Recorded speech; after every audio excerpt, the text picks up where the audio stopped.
everyone, it's Ram here, and I finally received it. The all-new 60 dash from Enhance Auto. The longest pre-order for a product I've ever made. Placed the order on the day of the announcement, that was back in November, and I finally received it in the post only today. So without further ado, let's open the box and see what's inside. Okay, so the package contains, first when you open it up, the screen itself, some foam, some more board. You get the bright tool, which we will need in the installation, a wire harness. So it is powered by USB-C, and this will connect to the commander. So basically what you do is to remove the commander connected in this extension, and then power the USB with this new power outlet. We also have this is an extra adhesive tape for the mount, and the mount itself. Here's the screen.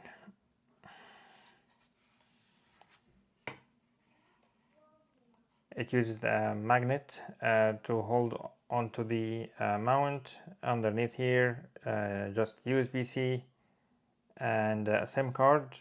Sorry, not SIM card, a micro SD card. At the moment, there is no use for it, but they claim that they maybe in the future, if they have large size updates, they may ship it to download it on an SD card and then put it there to install. I believe this could be a hard reset button. Haven't tested that. I haven't even powered it yet. These are two speakers.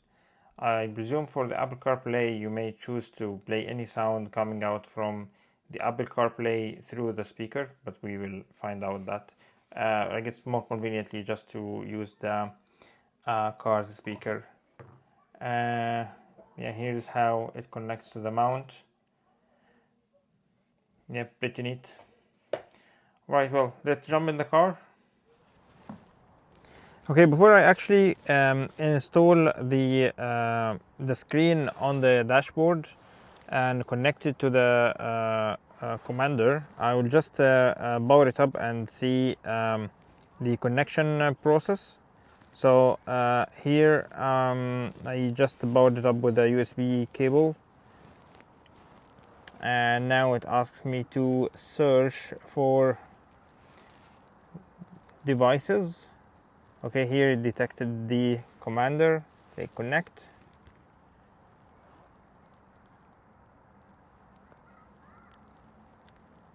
Okay, now asks me to double click on the steering wheel.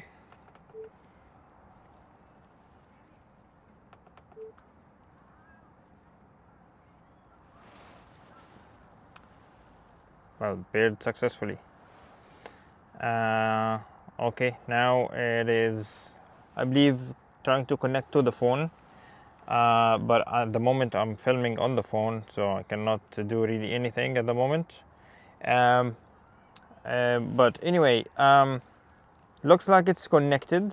I can see the information, so I pressed the brakes, it's slit. Okay. Okay, let's move on and connect the screen into the dash. I had something in mind because I use this magnet here, magnet holder, for my phone because I used to use my phone, the 60 app, on the dash as the dash for the car, as a digital screen where I can see my speed and everything. But I thought I would attach the screen, the 60 dash, into it. However, it's a little bit big. So the small modification I had to make is I basically removed the magnet ring from the mount, which came with the kit. You can just unscrew this one here, just take it off. I attached a MagSafe ring to it, so I can attach it to the phone mount, and basically this will go here,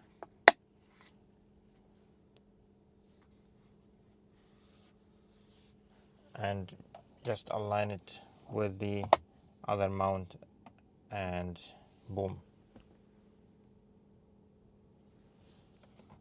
and the cable goes inside. Well, here you have it. I attached it to the phone mount that I already had before. Honestly, I think it's much cleaner. I didn't like the idea of adding it as a heads-up display. I didn't feel like it belongs, honestly. Although this is the recommendation by Enhance Auto, but again, it's a personal preference.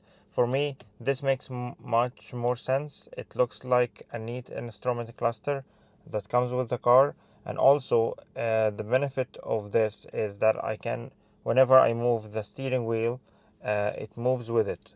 So if I wanted to adjust my steering wheel at any point, I don't have to readjust the screen.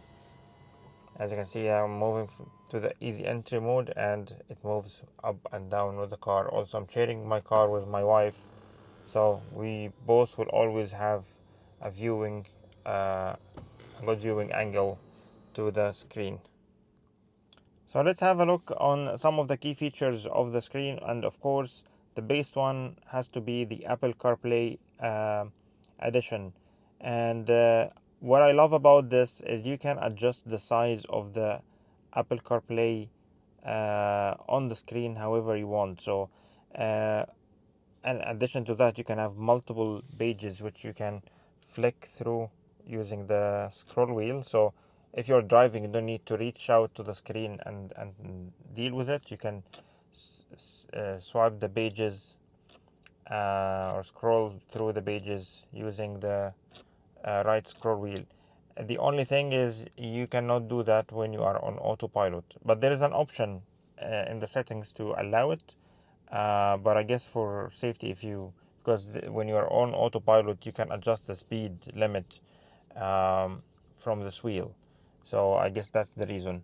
But you can do that, or you can just swipe up and down with your finger. So let's see how you adjust the widgets, add or remove widgets. So click on the right corner here, or touch. You can then click this icon, and you can click edit. For example, I want the Apple CarPlay to be maybe slightly smaller. Click OK. Now it's got smaller, and I can add more tiles. For example, maybe some I don't know, you can add stats, you can add actions. Let's say open glove box, for example, just for demo, and then click done. Now I have it. When you click here, the glove box is open. There are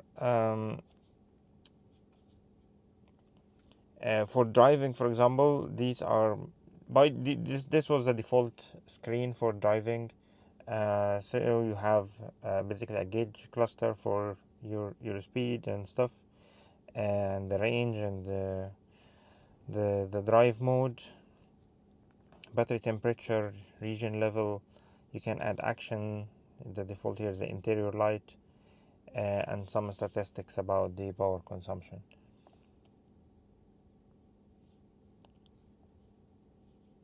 Let's have a look on the settings menu. You can have you can control the units. You can add devices. At the moment, I was only able to pair the commander.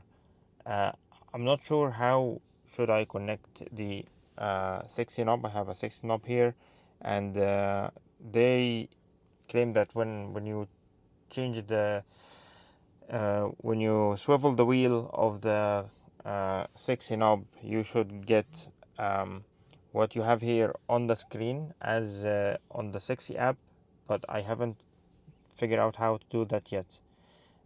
Bluetooth, you connect your phone, some statistics about the system, and here the software update. I found that to update it you need to connect it to a Wi-Fi actually. It doesn't do the update from the phone like the other devices. Well folks, here you have it. We've reached the end of our video. This was the unboxing and installation of the new Sexy Dash from Enhance Auto. Overall, I'm happy with the device. I'm excited for it. I'll keep using it from now on, and I will make another video to give you my full review about it. So I'll go on and say what did I like it, what I didn't I like it. This is not a sponsored video. I bought this device from my own money, so I have no pressure to say whatever I want. So make sure to subscribe and enable the notification so you don't miss out when I release the next one. Thanks for watching.